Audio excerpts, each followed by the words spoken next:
Okay, so I appreciate you guys inviting me to talk with the group today, right? My name is Ed Heinzes. I am a senior solution consultant for Infor. I am a member of the CX team, and I've been doing this for, I don't know, a whole lot of years, right? So I have a lot of experience, and one of those guys that have been around for a number of iterations of the world of, dare I say it, sales logics, right? So hopefully everybody on the phone here who is using Infor CRM now no longer uses the word sales logics, right? We have now transitioned. It is officially, for 3 years now, been turned into Infor CRM, right? But I am a Sage guy, moved over to SwiftPage, and here I am at Infor, still working with the products and actually growing and learning along the way. So earlier in the year, we had a partner summit, and that partner summit was really built to give our partners and people involved with the product a good inside view and understanding of the stacks and everything that's available to them, right? So things that we're selling, things that we're developing, the directions that we're going, all kinds of good stuff that came along with that. So what I want to do is spend the next 25 minutes or so and just kind of give a high-level overview, and then we'll open it up for some questions that we can drive through. So, of course, the standard disclaimer that goes along with all this stuff, right? Everything that I tell you is not true. No, kidding. Everything that I say is current as of this moment, right? And as we know, anybody who's been around a while, when we start to develop things and make changes, we let the real world kind of dictate some of the things that we do. So things do change along the way, and if anybody's been working with the CRM for a while, they will have recognized that. So with that, let's just take a minute to set the table, right? So the CX, right, I'm part of the CX team, and we'll get to that in a minute, but the CX product suite sits on top of a technology stack, right? That technology stack is what we call the XI stack, right? There's a whole lot of things going on underneath the covers to make all of our products communicate and work with each other in a manner that is seamless, right, and flexible, and something that you can grow with, right? So whether we're talking about user interface stuff, right, we're doing a really great job of making all of our products across the stacks, and I'm going to say stacks in plural, look and function similarly to each other, right? The CRM is on the list of those things to get this beautiful Soho UI, and it's slowly rolling out with all the SFA things that are coming out in iterative implementations and updates and upgrades, right? So we really are revolving around the Mingle, the collaboration platform that allows us to be the launching point for all of the products we're going to talk about here in a minute, right? So mashups and home pages and using technologies under the covers, federated services for security, right? Single sign-on, all those things. People don't think about some of these things that have to happen to make your product stack and your corporation, or right, all of these products work seamlessly under the covers.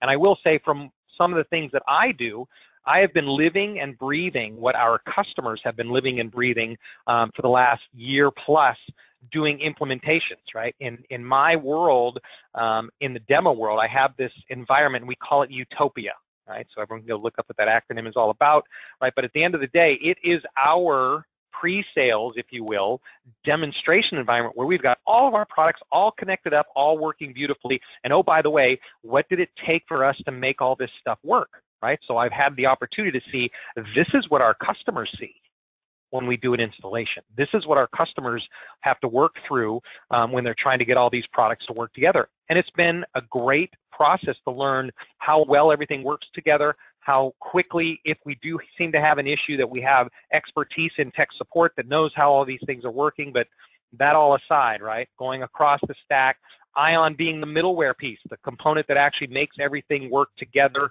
right, giving you analytics, document management, right, really giving you access to and functionality across the platform is something that enables you to really use the entire CX suite, right? So at a glance, open system, multi-tenant, mobile first, right? I say that to a lot of people, and then I get a whole bunch of different reactions around mobile, right? So anybody has any questions on mobile or comments, I'd love to hear them. But the reality of it is, mobile seems to be the direction that everybody's going. Why? Because that's the way the devices are going, right? I happen to be one of the lucky ones at Infor who just got a brand new whammy jammy Surface Pro 4.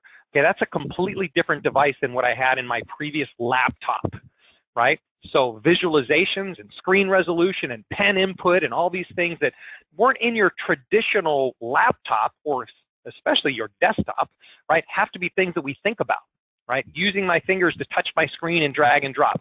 That is mobile, right? So being able to make pretty visualizations, functionality across different platforms is something that we're doing really, really well. So using data sciences to figure things out. Who's buying what? Why are they buying it? What's the propensity for someone to be buying technology, right? Auditing. We find ourselves, especially across most of the CX suite, we find ourselves in different arenas. Great example, healthcare, right? You have to be able to audit everything to be able to know what's been done, who did it, when they did it, and at some point, why did they do it, right? So we need to be able to give auditing from an access point, from a data manipulation point, and we do that in our stack built in, right? There's so many different layers that you can get in there, right? So continuous monitoring, and that is based on our, I hope everybody knows that we actually live in our cloud suite in the Amazon space, right? So we're one of the largest users of the Amazon AWS cloud space, and with that comes all kinds of terrific monitoring that gives you, the customer, you, the partner, the benefits of that particular platform and the things that come along with it, just from knowing what the information is, okay? So sitting on top of this stack of XI tools and foundation is the CX suite, right? The CX suite is a number of products. These are those products. CPQ, CLM, CRM, IA, right? Everything's got an acronym, right? At the end of the day, LMNOP, right? So you get the idea of all these things that integrate together, share information, propagate information, right? So you can actually make decisions and choices around the environment, right? So CRM really goes without much fanfare, right? I'm a CRM expert. I think most of the people that are Infor partners or SalesLogix partners of old, you guys get what CRM is all about. Bigger, better, faster, stronger. Every release, right? So the current release is 8306. And you know, one of the things that I will say with 8306, 8307 right around the corner is we actually took a little bit of a breath, right? So we're on a really fast release platform, and that release platform is every 2 months we're rolling out a new version. Well, with that, you hardly have time to blink, as well as hardly have time to come out and figure out what's broken, right? So I think with the 8306 release, we finally exhaled and went, okay, let's make sure all this stuff still works, right? So we did a pretty good job in the 06 release fixing things and making everything run and work extremely well with each other, right? So CPQ, I don't know if anybody's using that, but configure, price, quote. And we'll look at this from a couple of different areas, right? CPQ is obviously that tool that you could do complex price configuration and quoting, right? Do it graphically, do it visually. I'm going to relate this back to CRM, right? Because there is a huge development process in place right now to do the rest of the integration, right? So for those of you that don't know, currently today inside of Infor CRM, you can use the configurator component of CPQ, right? So that's this guy right here, right? I can point and click my way to configure out a product and get prices and dimensions and all those beautiful things based on visualizations and drawings and the models that you can go ahead and define. And then once you save that, it pushes all that information back to CRM, right? So from a CRM perspective, it fills out your opportunity or your quote, right, with the proper product information. Of course, if you're integrated now to the rest of the stack, another ERP, all that stuff gets shared, round and round we go, right?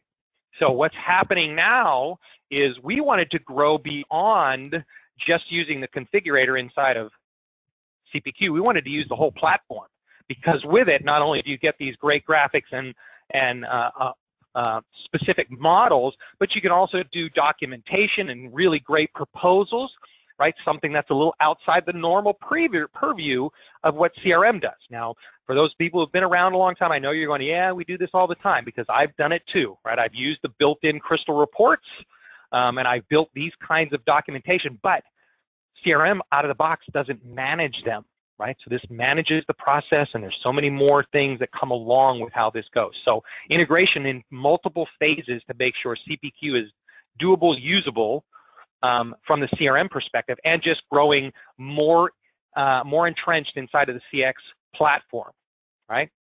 How about CLM, right? Another acronym, Contract Lifecycle Management, right? The ability to create processes, workflows, and management of many things, right? I actually have seen where we've used the CLM tool to do asset management as well. Yes, way outside the norm, but I've seen it done because it has the features and functionalities inside of it to actually help you manage those things, right? But it is a great workflow. It helps you with reporting as well, right? So alerts, notifications. So if you're sitting inside of the Mingle stack, I can do simple things like see when I'm waiting for signatures. I can see when a contract is due to be expire, right? So many things that I can add to a centralized visualization usability platform, right? So CLM just being another one of those things, all right? OCM and Interaction Advisor, two different things where I actually have the ability to manage communications, right? So I have the ability to define workflow, define process, right? Define and manage interactability between products, including Interaction Advisor. So from a marketing campaign, the ability to use all the information that might be in CRM, might be inside of ERP, might actually just live in OCM itself, right? So I can actually create and manage this whole marketing email trend, right, of who's using what they're buying, and actually do the analytics on top of that, right? When you layer Interactive Advisor on top of it, now I can start doing the what-if stuff. Right? I can listen on the website. I can listen to return information on emails, and I can start saying, based on history, right, because usually good analytics comes on history, I can say, historically, when someone has looked at this web page for this many minutes and they clicked over on this page right here, that means they're really interested in product X. Interaction Advisor can do that. Everybody has seen, if you go to Amazon.com right now, and you go and search for hard drives, right? And as soon as you click on a hard drive type, down at the bottom it says, people who have searched for this also like this, right? That's IA, right? Something that listens, something that learns, something that gets trends, something that you can actually attach to almost anything in your processes. And we actually have that built into the CRM as well to do recommendations and all kinds of great stuff, all right?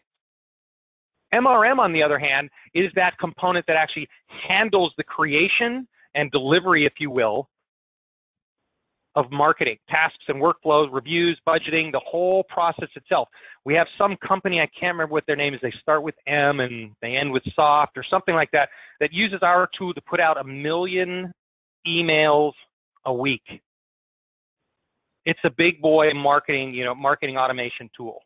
So it's very strong, it's very well-rounded in the things that it can do, and again, I will say it's for the big boys, right? It's not something that you're going to do for a campaign list of 100 or so names on the list, right? This is for thousands or millions of names on your list that you're going to support, right? Hence the implementation or the introduction of, hopefully everybody's heard it, Marketo, right? So we've brought Marketo into the suite now, and Marketo fits that mid-tier range. Not saying they can't grow to the big tier, but they're more for the mid-tier side of the house. So Marketo is part of that big suite of things to do as well, right? So lots of pretty design things, dashboards that go along with it as well, so we can manage and see what's overdue. And it really is a solid tool for delivering, managing, and reporting. And of course, it too has an analytics component to it that goes along with it, right? The last pieces to the CX stack actually are rhythm and sales intelligence, right?